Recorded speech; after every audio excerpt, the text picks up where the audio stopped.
নমস্কার বন্ধুরা, দেশিকুন পঞ্চুর আরেকটি নতুন ইনফরমেটিভ ভিডিওতে সবাইকে অনেক অনেক ওয়েলকাম, অনেক অনেক ভালোবাসা। গর্ভাবস্থায় তিল এবং গুড় খাওয়া উচিত কি উচিত নয়? এটি খেলে বাচ্চার কোনো রকম ক্ষতি হবে না তো? বা প্রেগনেন্সিতে মিসক্যারেজের চান্স নেই তো? এই ধরনের প্রশ্ন প্রায় বেশিরভাগ প্রেগনেন্সি মাতারা করে থাকেন। তবে বিশেষত আজকে ভিডিওতে কিন্তু এই বিষয়ে আলোচনা করব। সাধারণত প্রেগনেন্সিতে তিল এবং গুড় খাওয়া উচিত কি উচিত নয়, কাদের ক্ষেত্রে খাওয়া উচিত নয়, বা কাদের ক্ষেত্রে খেলে বাচ্চার ক্ষতি হতে পারে, এছাড়াও কতটা পরিমাণে খাওয়া উচিত এবং কোন সময় থেকে খাওয়া উচিত, এই পুরোটাই বিষয়ে ডিটেলসলিভাবে আলোচনা করব। তো অবশ্যই ভিডিওটি কিন্তু প্রচণ্ড পরিমাণে হেল্পফুল এবং ইনফরমেটিভ হতে চলেছে প্রত্যেকটা প্রেগনেন্সি মাদের জন্য। তার জন্য কিন্তু ভিডিওটি প্রথম থেকে শেষ পর্যন্ত দেখুন এবং অবশ্যই ভিডিওটি ভালো লাগলে লাইক কমেন্ট শেয়ার করে আমার চ্যানেলকে সাবস্ক্রাইব করে আমার পাশে থাকবেন। তো চলুন ভিডিও মূল বিষয়ে যাওয়া যাক। তো সাধারণত প্রেগনেন্সির সময় কিন্তু আমরা যা কিছু খাই না কেন সব কিছুতেই এক ধরনের টেনশন থাকে যে এটি খেলে স্বাভাবিকভাবে প্রেগনেন্সিতে কোনো রকম এফেক্ট হবে না তো, বা বাচ্চার ক্ষেত্রে কোনো রকম ক্ষতি হবে না তো, বা এটি খেলে বাচ্চা কি সঠিক নিউট্রিশন পাচ্ছে, এই ধরনের কিন্তু টেনশন থাকে। তো বিশেষত শীতকালে কিন্তু আমাদের প্রায় প্রত্যেকের বাড়িতে কিন্তু তিলের নাড়ু, গুড়ের নাড়ু এগুলো কিন্তু হয়ে থাকে, যেটি কিন্তু খেতে আমরা প্রত্যেকেই ভালোবাসি। তবে সাধারণত এটি কাদের ক্ষেত্রে খাওয়া উচিত এবং কাদের ক্ষেত্রে খাওয়া উচিত নয় এবং কতটা পরিমাণে খাওয়া উচিত সেটি কিন্তু জানা অত্যন্ত প্রয়োজন। তো চলুন আগে জেনে নিই সাধারণত তিল এবং গুড়ের মধ্যে কী কী নিউট্রিশন থাকে। প্রথমে তিলের কথা বলি। তিলের মধ্যে কিন্তু ক্যালসিয়াম, আয়রন, ফাইবার, প্রোটিন এবং ওমেগা 3 থাকে, যেটি কিন্তু পুরোটাই আমাদের প্রেগনেন্সিতে প্রয়োজনীয়।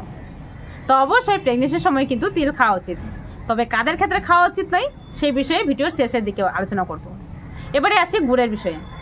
সাধারণত গুড়ের মধ্যে কী কী থাকে? গুড়ের মধ্যে থাকে ক্যালসিয়াম, আয়রন, ম্যাগনেসিয়াম, পটাশিয়াম, এছাড়াও ভাইটামিন B6, ভাইটামিন B12। এটিও কিন্তু প্রেগনেন্সির সময় যথেষ্ট পরিমাণে প্রয়োজন আমাদের। তো অবশ্যই প্রেগনেন্সির সময় কিন্তু গুঁড়ো খেতে পারেন, তবে সাধারণত কাদের ক্ষেত্রে খাওয়া উচিত নয় এই বিষয়ে আলোচনা করব ভিডিওর শেষের দিকে। এবারে আসি তিল এবং গুড় উভয়ই কিন্তু আমাদের শরীরকে গরম করতে রাখতে সাহায্য করে, মানে আমাদের বডিকে কিন্তু ওয়ার্মথ করতে সাহায্য করে, এবং এটির কিন্তু এক ধরনের সাইড এফেক্ট রয়েছে, সেটি হলো আমাদের ডাইজেস্টিভ সিস্টেমে এটি কিন্তু প্রভাব ফেলতে পারে। তো স্বাভাবিকভাবে প্রেগনেন্সির সময় এই তিল এবং গুড় যদি ফার্স্ট ট্রাইমেস্টার দিকে যদি খাওয়া হয়ে থাকে, মানে প্রথম 3 মাসে যদি খাওয়া হয়ে থাকে, তাহলে সেক্ষেত্রে কিন্তু প্রেগনেন্সি মাদারে বিভিন্ন রকমের সমস্যার সম্মুখীন হতে পারে। এর কারণ কি? এর কারণ হলো প্রেগনেন্সির প্রথম ট্রাইমেস্টার দিকে কিন্তু আমাদের শরীরে বিভিন্ন ধরনের হরমোনের ক্ষরণ শুরু হয়।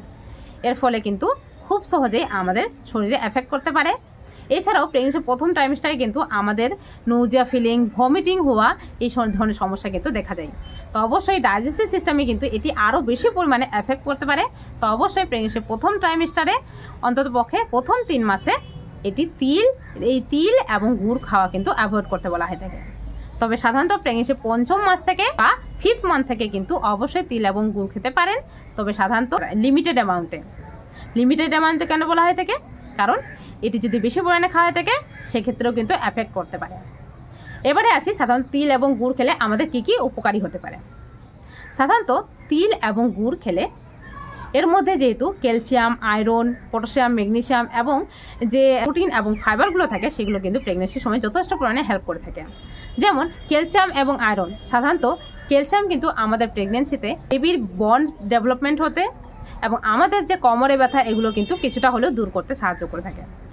এছাড়াও কিন্তু আয়রন ডেফিসিয়েন্সি, মানে আমাদের প্রেগনেন্সির সময় কিন্তু যথেষ্ট পরিমাণে আয়রনের প্রয়োজন হয়ে থাকে, তো সেটিও কিন্তু অনেকটাই মাত্রায় দিয়ে থাকে এই তিল এবং গুড়। তো অবশ্যই প্রেগনেন্সির সময় তিল এবং গুড় খেতে পারেন। এছাড়াও প্রেগনেন্সির সময় আমাদের যে কনস্টিপেশনের সমস্যা থাকে সেই সমস্যা থেকেও কিন্তু কিছুটা হলেও রিলিফ পাওয়া যায় থাকে এই তিল খেলে।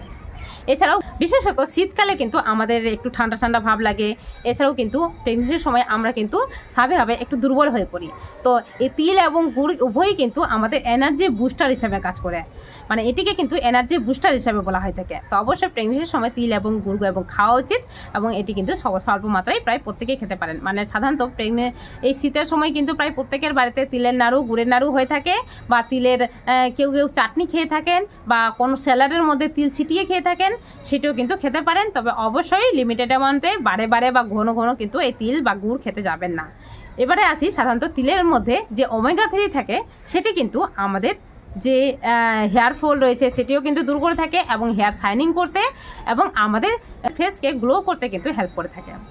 তো অবশ্যই তিল এবং গুড় কিন্তু খেতে পারেন, তবে লিমিটেড অ্যামাউন্টে। এবারে আসি সাধারণত তিল এবং গুড় কারা খেলে প্রেগনেন্সিতে এফেক্ট করতে পারে বা ক্ষতি হতে পারে।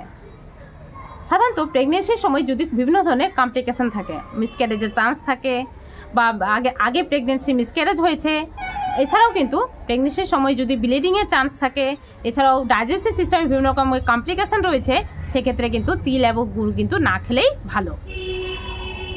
এছাড়াও আরেকটা যেটা বলবো, তিল এবং গুড় খেলে যদি কারো ক্ষেত্রে অ্যালার্জিক রিয়াকশান ফেলে, মানে অনেকের ক্ষেত্রে হতে পারে প্রেগনেন্সির সময় তিল এবং গুড় খেলে কিন্তু অ্যালার্জিক রিয়াকশান ফেলে দেয়, তো অবশ্যই প্রেগনেন্সির সময় তিল না খাওয়াই ভালো।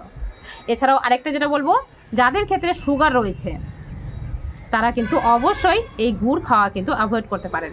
এর কারণ কি, গুড়ের মধ্যে কিন্তু অত্যাধিক মাত্রায় চিনির মাত্রা থাকে, তো অবশ্যই এই গুড় যদি বেশি পরিমাণে খাওয়া থাকে তাহলে প্রেগনেন্সি ডায়াবেটিক কিন্তু অতি সহজেই হয়ে যায়। তো অবশ্যই প্রেগনেন্সির সময় কিন্তু এই গুড় কিন্তু বেশি খেতে যাবেন না, তবে যাদের ক্ষেত্রে গুড়ের এই ডায়াবেটিক রয়েছে, প্রেগনেন্সি ডায়াবেটিক হয়ে গেছে, তাদের ক্ষেত্রে কিন্তু অবশ্যই এই গুড় অ্যাভয়েড করতে হবে।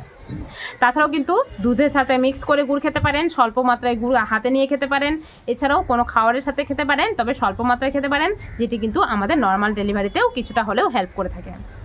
অবশ্যই বলবো সব কিছুই খাওয়া ভালো প্রেগনেন্সির সময়, তবে লিমিটেড অ্যামাউন্টে, কোনোটাই বেশি খেতে যাবেন না। বেশি খেলে প্রেগনেন্সির সময় হিতের বিপরীত মানে এফেক্ট করার চান্স কিন্তু বেশি পড়ে থাকে।